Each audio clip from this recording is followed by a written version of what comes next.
반갑습니다. RS입니다. 어제는 마이크로소프트와 구글의 상승으로 증시는 1% 넘게 상승 출발했습니다.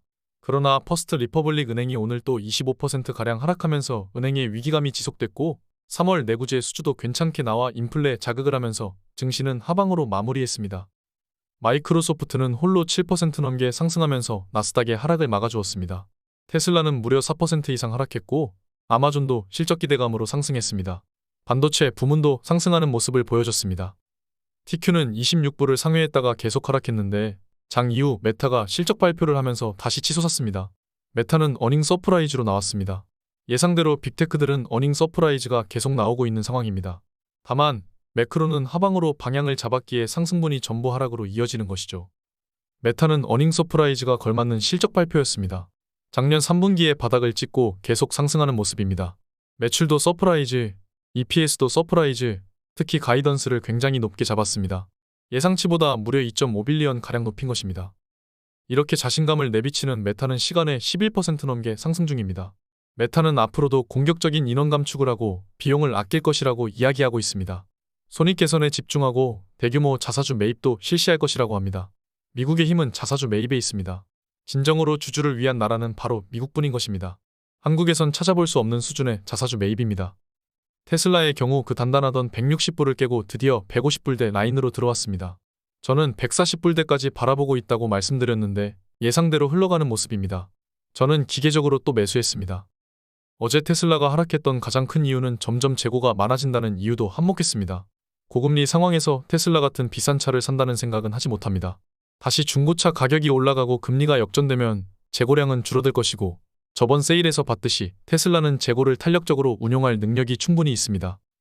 저는 어제 테슬라 소량 매수했습니다. 155.3불에 한번 지정가로 매수했고 153.7불 LOC 매수로 종가에 매수했습니다. 테슬라는 계속 말씀드렸다시피 분할로 모아가면 좋은 시기가 온 것입니다. 그렇다고 완전히 매력적인 가격은 아니지만 충분히 매수하기 시작할 수 있는 시기입니다. 현재는 테슬라의 RSI가 30이하이고 많이 매도가 이루어졌다는 것을 볼 수 있습니다. 만약 저번처럼 RSI가 20 이하로 가는 일은 없겠지만 여기서 더 내려간다면 테슬라 레버리지도 좋은 기회가 되는 것이죠. 100불대까지 다시 내려간다면 그건 정말 마지막 기회가 되겠지만 140불대까지 내려가도 충분히 좋은 가격이 됩니다. S&P가 내려와줘서 다시 피어 그리드 지수는 중립으로 돌아왔습니다. 극단적 욕심으로 가진 않았지만 다시 극단적인 공포로 가고 있는 중입니다. 아직 TQ를 매수하지 않는 이유는 더 내려갈 룸이 있기 때문이죠. 스파이는 지지를 무너뜨리고 하락했습니다. 단기적으로는 390 부근에서 TQ를 매수할 수 있는 자리가 되고 좀 더 깊게 보면 380까지도 하락할 가능성이 충분히 있다고 봅니다. 그럴 땐 TQ 매수도 고려할 수 있는 것이죠. QQ 차트를 봐도 300 부근 지지를 해주는지 잘 지켜봐야 할 것입니다. 오히려 지금 나스닥이 덜 떨어지고 스파이가 더 빨리 하락하는 모습이 모두 맞물리는 것입니다. 모든 것은 연관되어 있고 알고리즘으로 매매가 되기에 차트를 거스를 순 없는 것이죠.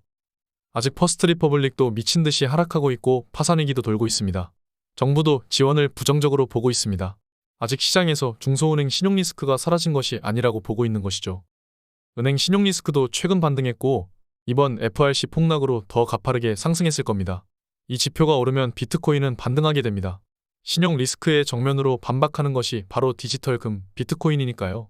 만약 은행 리스크가 커지고 다시 연준이 유동성을 공급하면 그땐 코인이 폭등하게 됩니다. 미국의 채무불이행 확률은 2에서 3%라고 보고 있습니다. 그러나 저는 제로라고 보고 있습니다. 타결이 늦어질 뿐이지 부채 한도는 협상을 해야 자본주의가 지속되고 미국이 지속되는 것입니다. 미국은 금융으로 세워진 나라입니다. 그동안 탐욕 단계에서 테슬라 210불을 돌파하고 TQ도 28불을 돌파했을 때 사고 싶었던 분들이 많았을 겁니다. 그때는 사지 말라고 말씀을 드렸죠. 지금 테슬라는 153불이고 그때보다 크게 하락했습니다. 지금은 어떻습니까? 저라면 그때 사고 싶었던 마음을 지금 다시 떠올려 볼 것 같습니다. 내가 괜찮은 가격이라고 생각하면 그 자본을 사서 오래 기다리면 되는 것이죠. 투자자는 대중과 반대로 행동할 줄 알아야 합니다. 오늘 여기까지 하겠습니다. 감사합니다. 지금까지 목숨 걸고 레버리지와 테슬라 투자하는 RS 미국 주식이었습니다. 감사합니다.